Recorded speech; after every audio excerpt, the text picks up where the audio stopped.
I never really enjoyed playing guitar through a traditional guitar interface until now. This is the Polar 4 FET input interface by Blackstar. This interface has some awesome and unique features that make playing and recording guitar much easier and more fun. So today we're going to explore this little thing, but let's start with a demo, a rock guitar track that I recorded with this interface. Check it out.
Wonderful, that sounded awesome.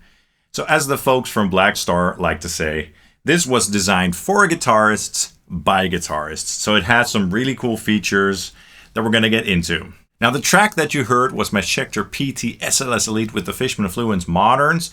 Some really hot pickups directly into the interface, and for all the guitar tones I used the St. James Suite by Blackstar, which you get for free when you get one of these interfaces, and that plugin is a lot of fun. And as you heard, it sounds great too. So yeah, the Polar 4. You also have the Polar 2, which has 2 channels. The Polar 4 has 4 input channels. And let's get straight into one of the very special features of this interface, and that is the inputs. Now each of the 4 inputs has this special enhance switch over here. And when you have your guitar plugged into the interface, when you turn on enhance, it mimics the behavior of an input of an actual analog amplifier. And that comes with some great characteristics that come in very handy when you plug your guitar into one of these things. Now, normally when you have a traditional interface, it can be quite hard to set the levels properly because you don't want your input to clip. That will cause some ugly digital distortion. But with the enhance feature, not only does the feel and response get a little bit better and a bit more nice when you plug in your guitar, and it just feels and reacts a little bit more like how a real analog amplifier would react. But with this switch on, no matter how high up you turn the gain, you'll never achieve digital clipping. So it basically has some very gentle soft clipping going on, so you can crank it up as high as you want, which can be very useful with guitar plugins. Also because you don't want the noise floor to be too high when you crank up the level afterwards, which you would usually do with the traditional interface. So record the tracks quietly and then raise the volume after to compensate, just to prevent clipping. So with the enhance feature, you can just set a comfortable level without having to worry about any of that. So that's really cool. I'm going to do some simple quick riffs, and I'll turn enhance on and off so you can sort of hear what the difference is audibly. Take a listen.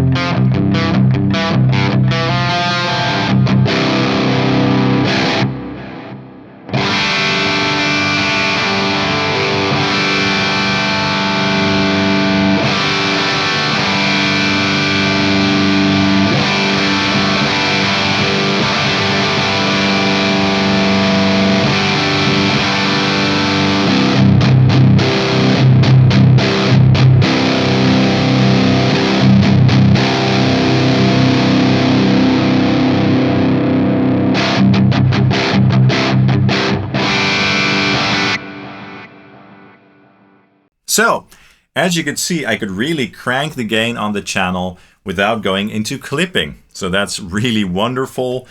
And yeah, not only does it make it more fun to play guitar through an interface like this, it also prevents the signal from clipping, which is just really cool and very useful. And this also makes it very useful for using your real pedals with this. So you can plug in your tube screamer or an overdrive pedal or whatever into the front, again, without having to worry about digital clipping. Just make sure that you have the enhance feature on when you do things like that. But yeah, some guitar amp sim plugins, they like hot input signals, you know, for the amp to respond as it should.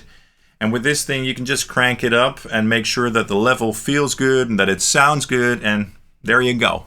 No worries, you know. It's just wonderful that you don't need to worry about the digital clipping and all that stuff. I really like that. However, they made this even sweeter because you can also use these as microphone inputs with your XLR cables. And when you plug your microphone or XLR cable into here, you go through the nice mic preamps. And with the enhance switch on, you get a nice lift in the top end there. And that will help your vocal to sit a little bit better in the mix and come forward a little bit more. So that's really nice. Now for each of the 4 channels, you have a gain control, of course, as well as a line instrument level switch, then of course the enhance switch. And with 4 channels, there's quite a lot that you can do with this.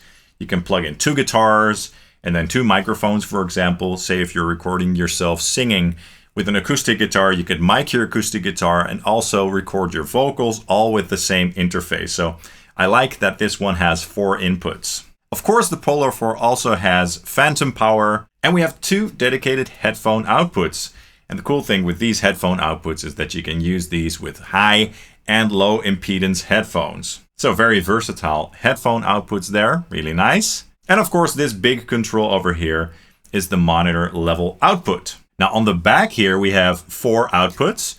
Now these are jack outputs, but they are balanced, okay? So if you want to send these to your mixer, just be sure to use TRS cables. And of course, we also have a MIDI in and MIDI out, you know, for connecting your MIDI controller and for sending that MIDI signal into another synthesizer, for example. So that's quite useful.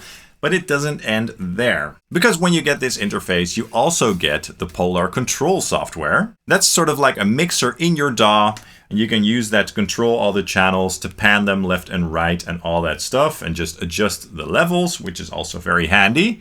But there's also another very cool feature that I personally love for doing my YouTube videos, and that is the virtual channels or the loop back feature. Now what that does is enable you to send the signal from your DAW back into the interface and then record it either back into a DAW or into your screen recording software, for example. So it makes all of that very easy. Yeah, and that's a feature that I personally am very excited about. Because when I'm doing like tutorial videos or something and I need to show you my DAW and also let you hear the audio, sometimes that gets quite complicated with various apps that you have to use to route the signal back into the recorder app. With this, it's just so much easier. Now, as I showed you in the beginning, the St. James app is a lot of fun.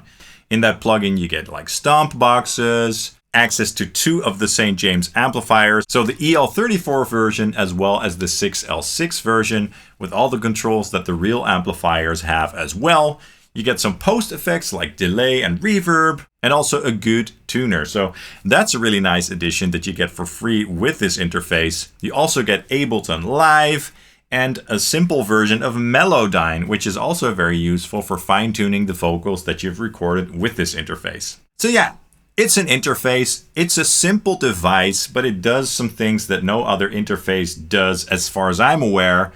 So yeah, the enhance feature is wonderful, really wonderful.